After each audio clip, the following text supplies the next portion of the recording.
Bienvenue sur le banc des joueurs. Diane Ouellette, responsable de communication de la Ligue de hockey d'excellence du Québec, volet masculin. Enfin, on y est. La Coupe Chevrolet, la Coupe Stanley du hockey mineur qui aura lieu dans la région de la Mauricie. Pour nous parler de cet événement-là de très grande envergure, j'ai avec moi le président de la région de Mauricie, M. René Leclerc. Bonjour René. Bonjour. Céline Trudel, qui est la coordonnatrice des championnats provinciaux pour la région de la Mauricie, qui nous accompagne aussi. Bienvenue. Bonjour. Grand événement. Écoutez, présenter un championnat provincial de cette envergure-là, ça prend combien de temps de préparation? Je dirais qu'on a commencé, ça fait plus d'1 an. Ça a été statué que j'étais la coordonnatrice l'an passé. Là, ça fait plus d'1 an, j'ai commencé à regarder pour former un comité solide parce que ça prend du monde solide pour tout organiser ça. Donc, ça prend plus d'1 an là, avant d'arriver là. Qui fait partie de ton comité, Céline? Monsieur Frédéric Lavoie, qui est bien connu, là, c'est le coordonnateur adjoint qui me supporte. J'ai Monsieur Sylvain Pronovo à l'hébergement, Monsieur Michel Lapointe à la logistique, Monsieur Marc Sévigny au marketing, Monsieur Daniel Ricard, premiers soins, Madame Catherine Deschaines aux communications. Évidemment, l'arbitre en chef qui est sur notre comité, Monsieur Samuel Boilard. Et vous, René, quel est votre rôle à l'intérieur de ce comité-là? C'est juste de faire un survol. Moi, j'ai le beau rôle là-dedans. Effectivement, moi, là, parallèlement à ça, moi, j'ai un travail. Donc, effectivement, le gros du travail, c'est été fait par Céline et le comité. Moi, en fait, j'ai le rôle de superviser tout ça. Puis, ils me font des comptes rendus, mais vraiment, Céline a tout le plein pouvoir là-dedans, là, le décisionnel, tout ça. Championnats provinciaux en 2024, à quoi on peut s'attendre?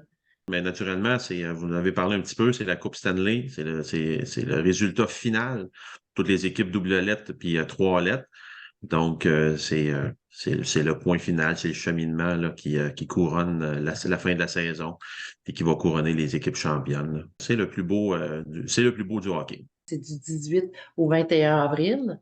Et qu'est-ce qui va se passer dans votre région à l'intérieur de ce temps-là? Bien, c'est sûr que ça va bouger beaucoup, hein, juste les hôtels sont pleins, les restaurants vont sûrement être pleins. On a mis en place aussi pour que les gens puissent s'occuper. Mettons, quand ils jouent un match et qu'ils ont du temps à passer, là, il va y avoir comme adrénaline, des choses comme ça qui vont être offertes aux gens. Via un code QR, ils vont pouvoir scanner un code QR pour voir toutes les activités. Fait que c'est sûr que ça va bouger beaucoup en Mauricie. Puis ça va bouger dans toute la Mauricie parce que toutes les arénas ont été sollicités. Fait qu'il y a du monde de La Tuque à Nicolette, Louisville, en passant par Saint-Marc, Shawinigan, Trois-Rivières. Il y a du monde partout. Fait que ça va bouger beaucoup, mais on est prêts. Les comités, chacun des comités locaux aussi, on organise des petites choses à leur façon, là. Certaines places, un petit tailgate. Fait que chacun était libre de faire ce qu'il voulait dans son site. Je suis pas inquiète. Ils sont bien organisés. Combien de joueurs vous accueillez? Combien d'équipes vous accueillez pendant cette fin de semaine-là? 3000 joueurs, 172 équipes pour toute la fin de semaine, 60 000 spectateurs. C'est quand même, pour la région de la Mauricie, là, c'est tout en même temps, là, c'est quand même assez gros comme événement. Combien de matchs, M. Leclerc? 330. 330 matchs. Et Ouais. bien sûr, on le dit, on est en fin de saison, c'est le dernier gros événement, la Coupe Stanley. Alors à ce moment-là, on peut s'attendre à du hockey de gros niveau là aussi, là. En fait, c'est les meilleures équipes de chaque région, hein. Fait que, effectivement, ça va être du bon hockey. Il faut se rappeler hein, que ce soit double lettre ou encore le triple lettre, ils ont tous passé par des périodes de qualification pour se rendre à cette dernière étape pour atteindre la Coupe Chevrolet. L'étape ultime, effectivement. Y a-t-il quelque chose de particulier que vous avez mis en place pour la Coupe Chevrolet cette année? Ce que j'ai demandé, c'est de miser sur l'accueil. La Mauricie a toujours été renommée pour être chaleureuse, être accueillante dans ces activités-là. On a toujours eu ces bons mots-là. Fait que ce que moi, j'ai demandé, c'est de miser sur l'accueil, de bien recevoir les gens, mais juste l'organiser, juste héberger tout le monde, s'assurer que tout le monde soit correct, c'est déjà beaucoup pour tous les bénévoles. Fait qu'on n'a pas mis en place au niveau régional une activité particulière. Et comme je te disais, là, chacun des sites était libre de faire. Je sais qu'il y en a qui ont fait des petites choses, là. Il y en a qui ont rajouté des cadeaux, il y en a qui ont rajouté il y en a qui vont faire des ouvertures officielles à part celles de la région. Mais c'était vraiment libre à chacun des sites s'ils voulaient faire une activité particulière. Au niveau régional, on a misé sur l'accueil. Ces activités-là, Céline, on peut les voir à quel endroit? Ça va être affiché sur chacun des sites là, directement. En fait, le site web, nous, on est relié avec le site d'Hockey Hockey Québec. Là. Fait qu'on partage ce qui est. Il va y avoir des journalistes de site sur chacun des sites pour faire des publicités, des publications, relater des beaux événements qui vont se passer sur les sites. Là. Ça va tout être sur le site de la Coupe Chevrolet, puis sur la page Facebook aussi. Ça va être facile de suivre les activités sur le site de la Coupe Chevrolet. Tout va se retrouver là sans problème. Qu'est-ce que ça représente, M. Leclerc, pour une région, de recevoir les championnats provinciaux? C'est toujours, de un, c'est une belle marque de confiance de Hockey Québec de nous permettre de les tenir, ces championnats-là. Pour la région comme telle, ben, c'est sûr que c'est un peu glorifiant, hein, parce que, comme je disais tantôt, ils nous ont permis de le faire. Fait que ça fait une belle représentativité au niveau des autres régions. L'autre chose aussi, c'est toujours plaisant si jamais il arrive des événements ou des choses qui sont spéciaux, c'est partagé. Donc, ça fait une belle reconnaissance au niveau de la province, là. Lynn, vous avez aussi le titre d'adjointe administrative au niveau de la région de la Mauricie. Dans votre secteur à vous, qu'est-ce que ça représente de recevoir les championnats provinciaux? C'est beaucoup, beaucoup de travail parce que c'est fait en surplus de mon travail à l'année. Là. Moi, je suis directrice des finances aussi. Là, je fais toute la comptabilité. On est en fin d'année fiscale, donc ça représente beaucoup, beaucoup de travail. Mais quand tu es une passionnée comme moi, ben t'aimes ça. Puis on va passer au travers, même si c'est beaucoup d'heures de travail. Là, je suis pas inquiète. J'aime ça, fait que ça me motive aussi. C'est une motivation pour avancer. Je suis convaincue que ça va bien aller. Puis pas qu'on a hâte à la fin, mais j'ai hâte de voir le résultat parce que je suis certaine que tout le monde va être satisfait du résultat. Ça va être un bon passage chez vous pour les spectateurs, pour les équipes, pour les parents, évidemment. Et de loger toutes ces équipes-là, vous avez parlé de 3000 joueurs, donc c'est plus de 100 équipes, vous l'avez dit. De loger tous ces gens-là, ça a dû être un défi assez important. C'est En un fait, défi. En OK. fait, faut comprendre. Puis, on a beau établir des façons de faire, mais les gens, des fois, ils sont plus rapides que ce que l'on fait. Il y a des blocs de chambres qui sont réservés dans les hôtels. Les gens appellent directement. Ils sont pas sûrs d'y aller. Il y a des gens qui appellent. Fait que ça fait beaucoup de chambres qui sont réservées, mais en fait, en bout de ligne, des fois, il en manque, mais il en manque-tu vraiment? On le sait pas vraiment. Puis on a beau faire, peu importe les régions qui l'organisent, là, c'est toujours pareil. Que vous parlez au Lac-Saint-Louis qui l'organise cette année, qui l'ont organisé l'année passée, Laurentides de la Naudière, ça a été pareil. C'est toujours une question. L'hébergement, c'est le volet le plus compliqué dans une organisation d'un championnat provincial comme ça, comme la Coupe Chevrolet. Je ne sais pas si la Mauricie sera capable encore d'organiser un gros championnat comme ça. Parce que en Mauricie, on est limité en hébergement. C'est sûr que les gens sont toujours débrouillards, hein. Il y a toujours des Airbnb qui existent, il y a des chalets, peut-être des choses qu'on n'a pas vues, des maisons peut-être qui sont allouées ou quelque chose comme ça. Donc, c'est sûr que les gens vont tous s'héberger, mais c'est vraiment le volet le plus compliqué. Il faut comprendre aussi que oui, les régions, puis il y a des blocs de chambres qui sont réservés, sauf que les hôtels, eux autres, quand ils sont rendus, il y a une date limite, là. Fait qu'il faut que les gens réservent, sinon, eux autres, ils relâchent les blocs de chambres. Parce qu'il faut qu'ils les louent. Je suis pas inquiète, ils vont les louer, là. Mais c'est juste qu'eux autres, ils peuvent, ou sinon, ils demandent des garanties. C'est ça qui devient de plus en plus difficile. Puis, il n'y a plus juste le hockey. Il y a quelques années, les blocs de chambre, c'était pas un problème à ce temps-ci de l'année. Mais là, maintenant, il y a n'importe quoi. Et, je veux dire, les chambres, là, je veux dire, ils sont pas inquiets, ils vont les louer.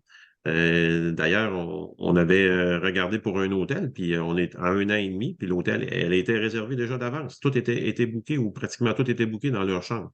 Si on n'est plus là à 6 mois ou à 1 an, là, c'est vraiment quelque chose qui est gros. C'est ça qui est difficile. On sait aussi qu'au niveau des officiels sur glace ou des officiels hors glace, c'est des joueurs très importants. Si on les a pas, on peut pas faire nos matchs. On représente 225 arbitres,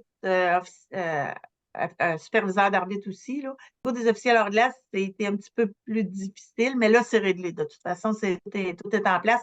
On a eu l'aide de Hockey Québec là-dessus parce que juste au niveau régional, on n'avait pas assez d'officiels pour couvrir tous les matchs. En fait, ce qu'il faut comprendre aussi, juste avant d'aller un petit peu plus loin, ce qu'il faut comprendre, c'est que les championnats provinciaux comme ça, oui, c'est le championnat des joueurs, mais c'est aussi le championnat des arbitres. Oui, dans certains cas, c'est peut-être une obligation, mais donc, ils viennent aussi faire leur classe pour aller éventuellement vers d'autres niveaux. Fait que ça, c'est quand même important de le souligner. C'est des arbitres qui ont été choisis. Allez-y avec modération. Laissez-leur une chance aux arbitres. Ce sont des humains au même titre que le joueur qui a peut-être fait une passe puis qui a fait une erreur lui avec, puis il n'y a pas personne qui lui crie après, pas personne qui le juge après. Puis ben, c'est un peu comme ça qu'on aimerait que ce soit fait au niveau des arbitres.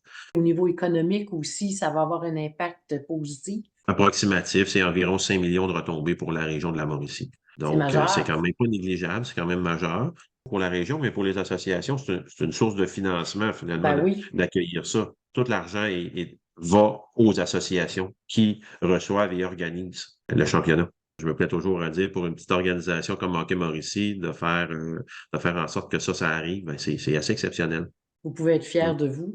Le Hockey Québec a fait un bon choix pour vous l'offrir, puisque vous avez une équipe très performante avec Mme Trudel et son comité, là. Oui, puis il y a une chance qu'on l'a, puis il y a une chance qu'on les a. Le bénévolat aussi est sous-estimé, on n'en parle pas beaucoup. Et on sait que le bénévolat est une courroie de transmission hyper importante parce que oui, vous avez un comité, mais tantôt, Céline, vous avez parlé des bénévoles. Alors, vous avez aussi d'autres personnes qui viennent s'ajouter là, à ce comité-là. Ben, effectivement, les personnes que j'ai nommées, c'est le comité régional, mais sur chacun des sites, ils ont chacun le comité locaux. On a 14 sites de compétition, 14 glaces avec 13 sites. Chaque comité, ça part de bénévoles. C'est beaucoup de bénévoles. Ils ont le comité locaux, puis à ça s'attachent des bénévoles aussi. Fait que ça représente beaucoup, beaucoup de bénévolat. Puis on ne se cachera pas, rendu en fin de saison, les gens commencent à être essoufflés un petit peu. Fait que peut-être qu'à certains endroits, ça a été plus difficile, mais je sais qu'il y a beaucoup de sites qui ont été cherchés des gens autres que les comités d'association d'hockey mineur. Ça leur a donné un nouveau souffle, puis ça va peut-être inciter les gens à s'impliquer à l'avenir aussi. De commencer dans un gros événement comme ça, c'est le fun, c'est stimulant, là. Fait que ça va peut-être aider les comités à avoir de nouveaux bénévoles. Mais oui, c'est une implication de beaucoup, beaucoup de gens. On peut penser à combien? On représente à peu près peut-être 1000 bénévoles au total pour la région, ce qui n'est pas négligeable, là. Pas du tout. Qu'est-ce qu'on pourrait dire à nos gens qui se préparent, qui sont en train de faire leur valise et se préparer à aller vous rejoindre la semaine prochaine? Qu'est-ce que vous aimeriez dire à ces gens-là, aux parents, aux joueurs, à vos commanditaires aussi, là? Vous pouvez vous adresser à eux. Moi, je veux remercier toutes les villes. Sur chacun des sites, les glaces ont été offertes gratuitement. C'est quand même pas rien. Donc, je veux remercier toutes les villes ainsi que la corporation de l'Aréna de Saint-Boniface. Merci également à nos commanditaires. On a 2 commanditaires majeurs, soit IDEA Trois-Rivières, c'est Innovation et Développement économique Trois-Rivières, et Tourisme Mauricie, qui nous ont aidés beaucoup. Puis on a été aussi chercher d'autres commanditaires. Fait que merci à tous. Je veux remercier les coordonnateurs locaux. Ils ont fait un travail extraordinaire. Eux autres aussi, là, depuis le mois de août-septembre, qui sont à pied d'œuvre pour tout organiser ça. C'est quand même une grosse organisation pour eux autres là, dans chacun de leurs sites, là. Donc, merci à tout le monde. Puis, bonne chance aux équipes, puis bienvenue à tous dans notre belle région de la Mauricie. Ben, en fait, Céline a pratiquement tout dit. Moi, je veux juste remercier le comité organisateur de la Coupe Chevrolet. Tu sais, naturellement avec Céline en tête, parce que, comme je l'ai dit tantôt, c'est le pilier à la région, c'est le pilier pour l'organisation de la Coupe Chevrolet. Donc, je voudrais souhaiter la bienvenue à tous les spectateurs, tous les joueurs et bienvenue dans la région de la Mauricie. J'aurai un petit message spécial avec tout ce qu'on voit sur les réseaux sociaux, puis dans les nouvelles. Écoutez, c'est un championnat. Oui, c'est le fun, tout ça. Prenez ça avec modération, OK? Ce n'est qu'un jeu. Oui, au bout de la ligne, on ramasse, il y a une équipe qui va être championne, tout ça, mais faites-le dans le respect. Il ne faut pas oublier l'aspect festif de ce championnat-là. C'est le temps d'arriver avec tambour et clairon, encouragez vos équipes, soyez spectateurs positifs à l'intérieur de ce championnat-là. Merci à la région de la Mauricie pour accueillir ces 3000 joueurs-là. Je suis certaine que ça sera un succès en bout de course avec tous les gens qui sont impliqués et tout ça. Puis on va souhaiter la meilleure des chances à chacune des équipes. Merci à vous deux d'avoir accepté cette rencontre. Merci bien.